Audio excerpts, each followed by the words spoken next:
On the morning of October 15, 1970, a scheduled Aeroflot flight from Batumi to Sukhumi along the Georgian coast of the Black Sea became the site of the first successful hijacking of a Soviet passenger aircraft to a non-communist country. The event shattered the carefully maintained illusion that Soviet citizens had no desire to escape their socialist paradise, and exposed vulnerabilities in a system that had always insisted its borders were sealed not to keep people in, but to keep enemies out. What unfolded that autumn day would force the Soviet leadership to confront an uncomfortable truth: that despite decades of propaganda, intensive surveillance, and severe penalties for defection, some citizens were willing to risk everything, including the lives of innocent passengers, for a chance at freedom beyond the Iron Curtain. The hijacking was carried out by a father and son, Pranas Brazinskas, and his 15-year-old son, Algirdas, Lithuanian nationals whose family history was deeply entangled with the violent upheavals that had reshaped the Baltic states during and after World War II. Pranas Brazinskas was born in 1924 in Lithuania, a country that had enjoyed 2 decades of independence between the world wars before being absorbed into the Soviet Union under the terms of the Molotov-Ribbentrop Pact in 1940. The Soviet occupation brought mass deportations, executions of nationalist leaders, and the forced collectivization of agriculture. When Nazi Germany invaded the Soviet Union in June 1941, many Lithuanians initially viewed the Germans as liberators from Soviet oppression, though this perception would darken as the occupation revealed its own brutalities. Pranas came of age during this tumultuous period, and like many young Lithuanian men, he became involved in anti-Soviet resistance activities. After the Red Army reconquered the Baltic states in 1944 and 1945, partisan warfare continued for nearly a decade, with Forest Brothers conducting guerrilla operations against Soviet forces, and the NKVD hunting them down with ruthless efficiency. By the late 1960s, Pranas Brazinskas was living in Batumi, a subtropical port city on the eastern shore of the Black Sea in Soviet Georgia, far from his Lithuanian homeland. He worked as a construction foreman, a respectable position within the Soviet system, but one that apparently did nothing to reconcile him to life under communist rule. His wife had died, and he was raising his teenage son, Algirdas, alone. According to later accounts, Pranas had never abandoned his anti-Soviet convictions and had spent years contemplating escape. The problem was that the Soviet Union had constructed perhaps the most formidable system of border control in human history. The Iron Curtain was not merely a metaphor, but a physical reality of minefields, barbed wire, watchtowers, armed patrols, and shoot-to-kill orders.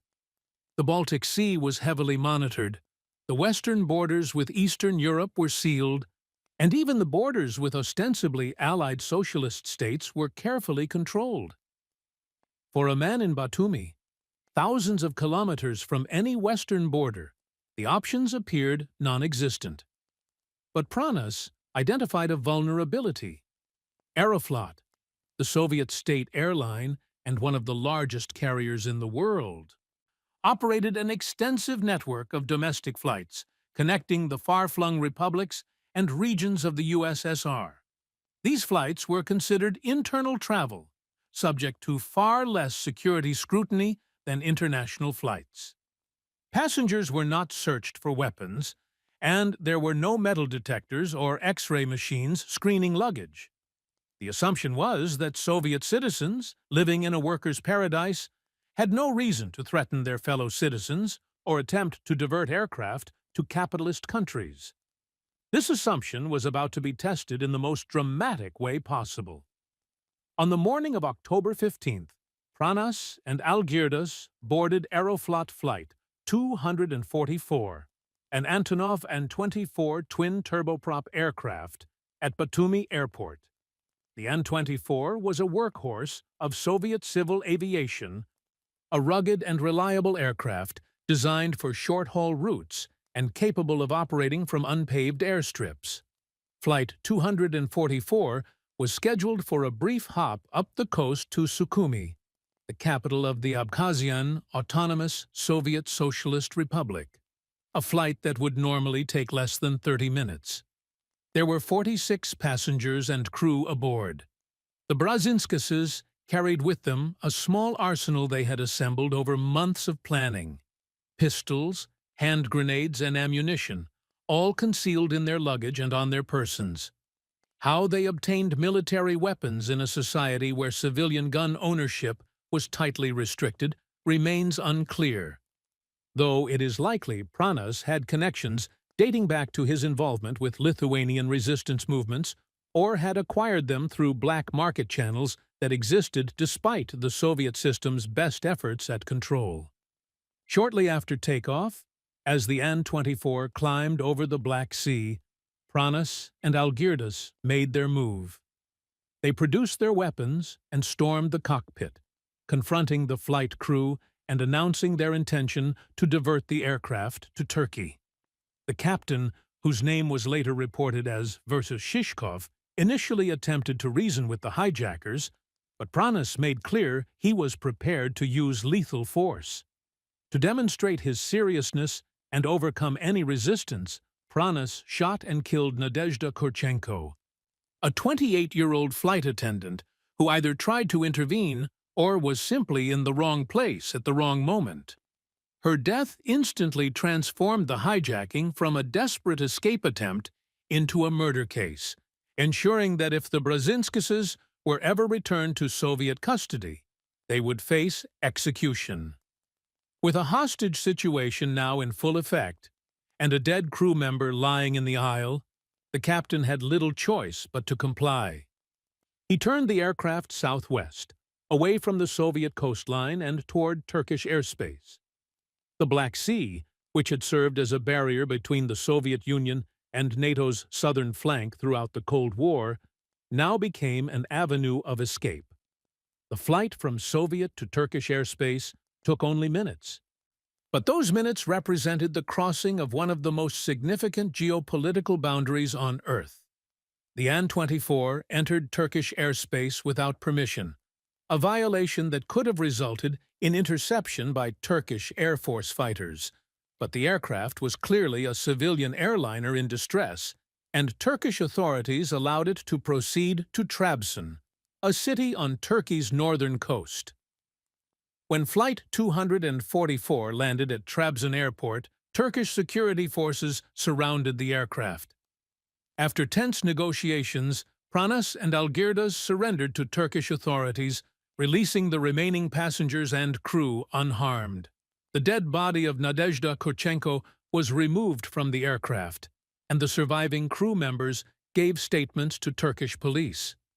The Soviet government immediately demanded the extradition of the Brzezinskises, invoking international law and various bilateral agreements. Moscow characterized the incident as an act of air piracy and murder, crimes that should result in the hijackers' immediate return to face Soviet justice. The Kremlin also launched a propaganda campaign portraying Pranas as a fascist collaborator and war criminal, claiming he had participated in atrocities during the German occupation of Lithuania. Whether these allegations were true, partially true, or entirely fabricated for political purposes remains disputed, but they served the Soviet purpose of delegitimizing any claim the Brzezinskises might make to political asylum. Turkey found itself in an extraordinarily delicate position. As a member of NATO and a country that had positioned itself firmly in the Western camp during the Cold War, Turkey had reasons to be sympathetic to anyone fleeing communist rule.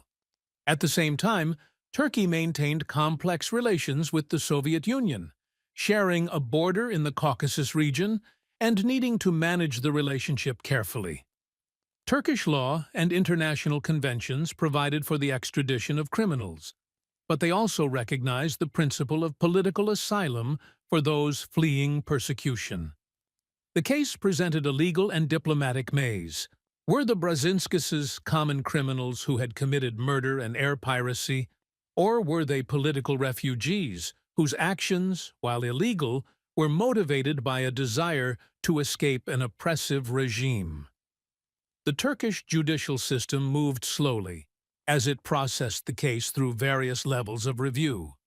The Brzezinskises were charged with air piracy and murder under Turkish law, tried, and convicted. In 1971, they were sentenced to death, a verdict that seemed to satisfy Soviet demands for justice. However, the Turkish government never carried out the execution. Instead, the sentences were commuted to life imprisonment, and then, in a move that infuriated Moscow, both father and son were quietly released after serving only a few years. In 1974, they were allowed to emigrate to the United States, where they settled and lived under new identities. The decision to release them and permit their emigration was almost certainly influenced by American pressure and by Turkey's alignment with the West, but it was presented as an act of clemency and humanitarian concern. The successful hijacking and the hijackers' ultimate escape to the West sent shockwaves through the Soviet system. For decades, the Soviet government had maintained that defections were rare aberrations, the acts of traitors and mentally unstable individuals who had been corrupted by Western propaganda. The official narrative held that the vast majority of Soviet citizens were content with their lives and had no desire to leave. The Brzezinskis' hijacking undermined this narrative in the most public way possible. Here were Soviet citizens who had been willing to commit murder and endanger dozens of innocent lives for a chance to escape. The fact that they succeeded and that a NATO country ultimately gave them refuge was a propaganda disaster. In response, Soviet authorities implemented sweeping changes to aviation security. For the first time, Aeroflot introduced security screening for domestic flights, including searches of passengers and luggage. Armed sky marshals, drawn from KGB personnel, were placed aboard flights considered at risk for hijacking, particularly those operating near border regions. The training of flight crews was revised to include protocols for dealing with hijacking attempts, and aircraft were modified to reinforce cockpit doors.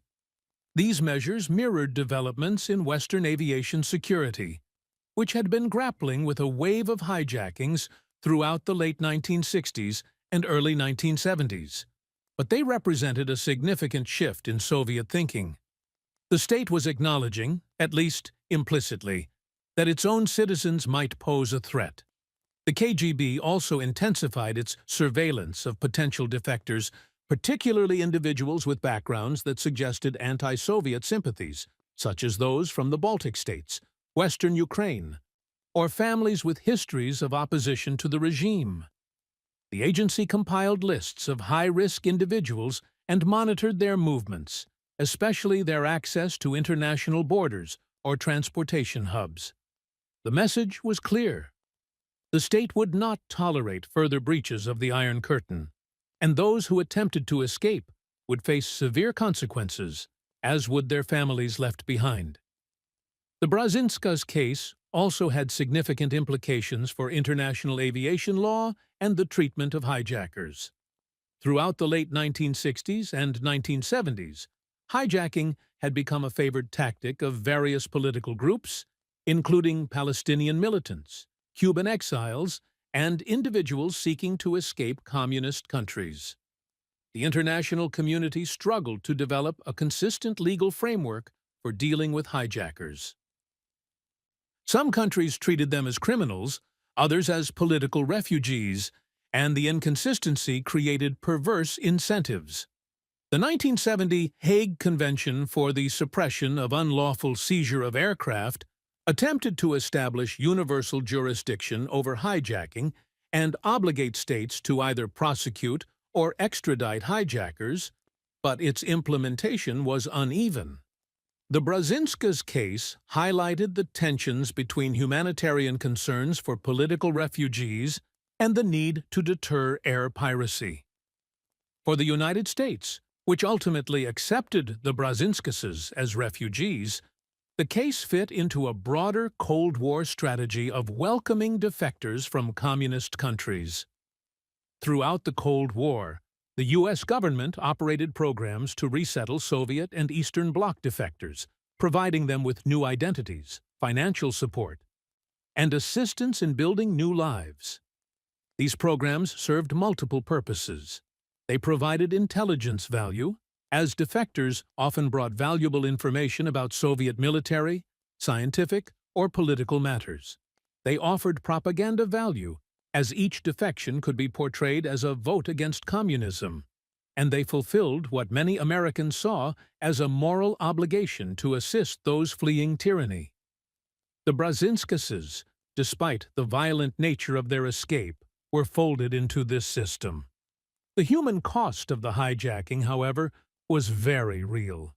Nadezhda Kurchenko, the flight attendant killed during the incident, became a Soviet martyr. The government awarded her the Order of the Red Banner posthumously and portrayed her as a hero who had died trying to prevent the hijacking. Streets, schools, and pioneer groups were named in her honor. Her story was incorporated into Soviet propaganda as an example of selfless service and the evil of those who would betray the motherland. Whether she actually attempted to stop the hijackers or was simply an unfortunate victim caught in crossfire is unclear from the available evidence, but the Soviet state needed heroes and villains for its narrative, and she was assigned the role of hero. The passengers and crew who survived the ordeal faced their own challenges.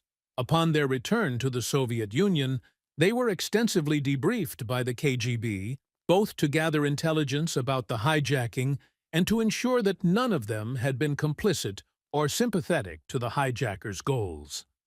In the paranoid logic of the Soviet security state, anyone who had been exposed to the West, even involuntarily and briefly, was potentially contaminated and required monitoring.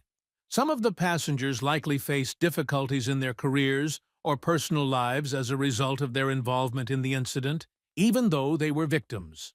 The Brzezinskis' hijacking was not the last attempt to escape the Soviet Union by air, but it established a template and demonstrated both the possibilities and the costs. Over the following 2 decades, there would be additional hijacking attempts, some successful and others ending in tragedy. In 1983, a group of Georgian citizens attempted to hijack a flight from Tbilisi to Turkey, resulting in a shootout that killed multiple passengers and crew. The Soviet response to such incidents became increasingly militarized, with security forces authorized to storm aircraft and neutralize hijackers by any means necessary, even at the risk of passenger casualties. The calculus was clear. The state could not allow hijacking to become a viable means of escape, as this would encourage further attempts and undermine the entire system of border control. The broader context of the Brzezinskis' hijacking was the Soviet Union's ongoing struggle with the defection problem. Despite the Iron Curtain, despite the KGB's vast surveillance apparatus, and despite severe penalties for attempting to leave, Soviet citizens continued to seek ways out. Some defected while traveling abroad on official business, others attempted dangerous border crossings, and a few, like the Brzezinskis', resorted to hijacking. Each defection was a propaganda blow and a security concern. And the cumulative effect was to erode the legitimacy of the Soviet system. If the workers' paradise was truly superior to the capitalist West, why did people risk their lives to escape it? The case also illuminated the complex relationship between the Baltic states and the Soviet Union. Lithuania, Latvia, and Estonia had been independent nations between the world wars, and their incorporation into the USSR in 1940 was never fully accepted by significant portions of their populations. The Soviet Union treated the Baltic states as integral parts of the USSR, but many Balts continued to view themselves as occupied nations. This tension manifested in various forms of resistance, from passive non-cooperation to active dissidence, and, in cases like the Brzezinskis, violent escape attempts. The fact that Pranas was Lithuanian was not incidental to his actions. It was central to understanding his motivations and his willingness to take extreme measures. For him, and many others from the Baltic states, the Soviet Union was not a homeland, but an occupying power. In the years following the hijacking, as the Cold War continued and then eventually wound down, the incident became a footnote in the larger story of Soviet oppression and the human desire for freedom. When the Soviet Union finally collapsed in 1991, the borders opened, and millions of people who had been trapped behind the Iron Curtain were finally free to travel and emigrate. The desperate measures that the Brzezinskis had taken in 1970 became unnecessary, though the memory of that era and the lengths to which people went to escape remained. Pranas and Algirdas Brzezinskas lived out their lives in the United States, far from the spotlight, their new identities protecting them from both Soviet retribution and public scrutiny. Pranas died in 2002, and Algirdas continued to live quietly, rarely speaking about the events of October 15, 1970. For them, the hijacking had achieved its purpose. They had escaped. But the cost had been high, measured in a young woman's life, in the trauma inflicted on dozens of passengers, and in the moral compromises that such an act inevitably entailed. The legacy of the first successful hijacking out of the Soviet Union extends beyond the immediate participants. It revealed the fault lines in the Soviet system, the desperation that totalitarian control could engender, and the impossible choices that individuals faced when trapped in a society that denied them the most basic freedom of movement. It also highlighted the complexities of international law and diplomacy during the Cold War, when every incident became a proxy battle between competing ideologies. The fact that Turkey, a NATO ally, initially convicted the hijackers but ultimately released them to the West illustrated the pragmatic calculations that states made when principle and politics collided. The Soviet Union's furious response and its subsequent tightening of internal security demonstrated that even a superpower could be vulnerable to the actions of determined individuals. Today, as we look back on the Cold War from the vantage point of the 21st century, the Brzezinskis hijacking serves as a reminder of an era when the world was divided by barriers both physical and ideological, when escape from one system to another required extraordinary courage or extraordinary recklessness, and when the price of freedom could be measured in lives lost and families shattered. It stands as a testament to the human spirit's refusal to accept captivity, even when the captor was one of the most powerful states in human history, and as a cautionary tale about the unintended consequences that flow from systems built on coercion rather than consent.